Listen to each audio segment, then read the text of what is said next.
Hello everyone. तो आज हम सॉल्व करेंगे थर्ड क्वेश्चन 1.1 एक्सरसाइज का। तो यहाँ पे गिवन है find the LCM and HCF of the following integers by applying the prime factorisation method. हम प्राइम फैक्टराइजेशन मेथड का यूज़ करके हम इन तीनों नंबर्स का क्या निकालेंगे, एलसीएम और एचसीएफ। तो पहले हम इसके फैक्टर्स निकालेंगे। 12 का 2 पे जाएगा, 2 6 12, फिर 3 पर, तो इसके फैक्टर्स क्या आ गए 12 के 2 इंटू 2 इंटू 3। फिर हम नेक्स्ट डिजिट का निकालेंगे 15 का।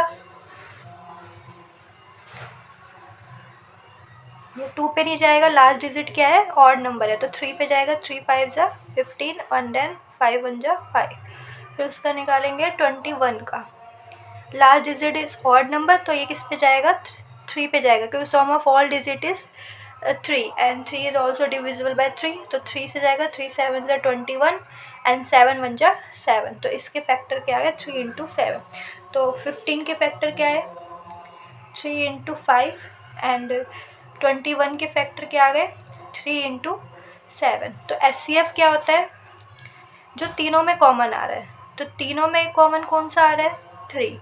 और एलसीएम क्या हो जाएगा, पहले देखो कि यहाँ पे 2 की हाईएस्ट पावर यहाँ पे 2 ही है, यहाँ पे 1 2 मतलब 2 टाइम्स आ रहा है, तो 2 की हाईएस्ट पावर क्या हो गई 2 हो गई 2 टाइम्स। एंड 3 की भी हाईएस्ट पावर यहाँ पे 1 टाइम है, यहाँ पे भी 1 टाइम है एंड यहाँ पे भी 1 टाइम है, तो 3 की हाईएस्ट पावर 1 टाइम है, तो हम 3 को 1 टाइम लिखेंगे।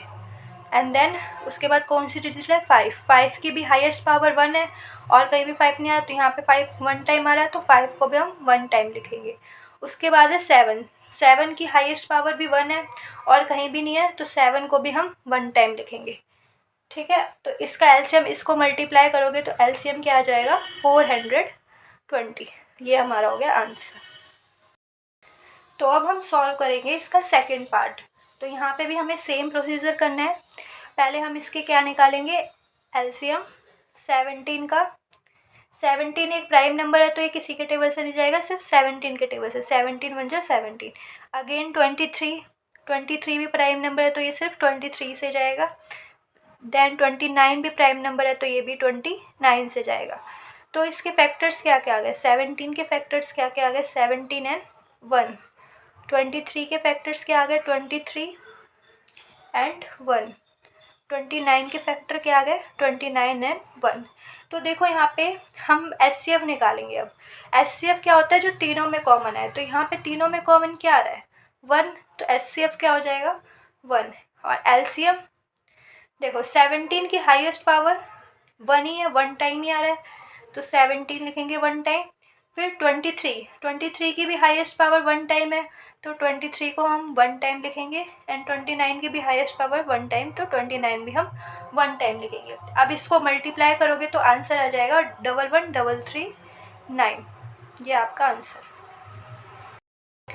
तो अब हम इसका थर्ड पार्ट सॉल्व करेंगे सेम उसी प्रोसीजर से। 8 का पहले हम फैक्टर्स निकालेंगे। 8 2 के टेबल से जाएगा, पहले 2 4 जा 8, अगेन 2 के टेबल से 2 2 जा 4 एंड देन 2 1 जा 2।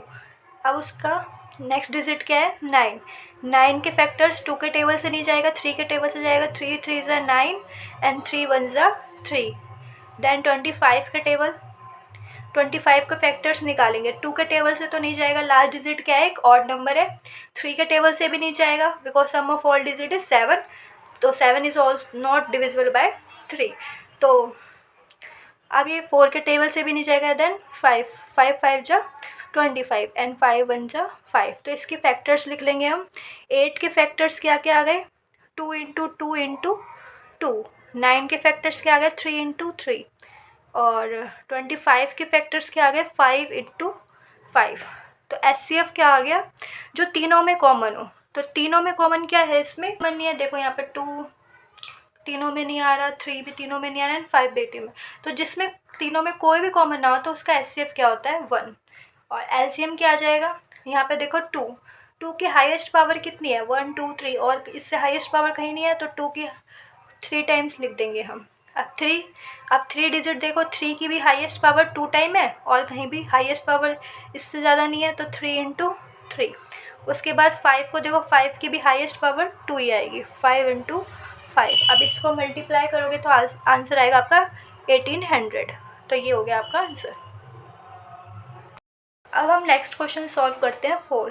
गिवन डेट HCF, हमें दो नंबर्स का HCF दे रखा है 9 और हमें क्या निकालना है, LCM। देखो हमें नंबर्स भी पता है, दोनों नंबर्स भी पता है, HCF भी पता है और हमें क्या निकालना है, LCM। तो हमें पता ही है, मैंने आपको इंट्रोडक्शन में बताया था कि HCF × LCM किसके इक्वल होता है, प्रोडक्ट ऑफ नंबर्स के। HCF × LCM किसके इक्वल होता है, प्रोडक्ट ऑफ नंबर्स। तो HCF हमें कितना गिवन है, 9, तो यहाँ HCF की जगह आप लिखोगे 9। LCM हमें निकालना है तो LCM को एज इट इज़ लिख दो। प्रोडक्ट ऑफ नंबर्स, नंबर्स क्या गिवन है, 306 एंड 657। तो इनको क्या करोगे आप, मल्टीप्लिकेशन में लिखोगे। फिर हमें क्या निकालना है, LCM निकालना है। तो ये जो मल्टीप्लिकेशन में है ये आ जाएगा इधर डिविडेंड में। देन इसको सॉल्व करोगे, 9 के टेबल से कैंसिल होगा ये 34। तो इनको मल्टीप्लाई करोगे 34 और 657 को, तो आंसर आएगा 22338। ये आ गया आपका आंसर। तो हम दो नंबर्स, कोई भी हमें दो नंबर्स गिवन हो और उसका HCF गिवन हो तो हम इस फॉर्मूला का यूज़ करके LCM निकाल सकते हैं।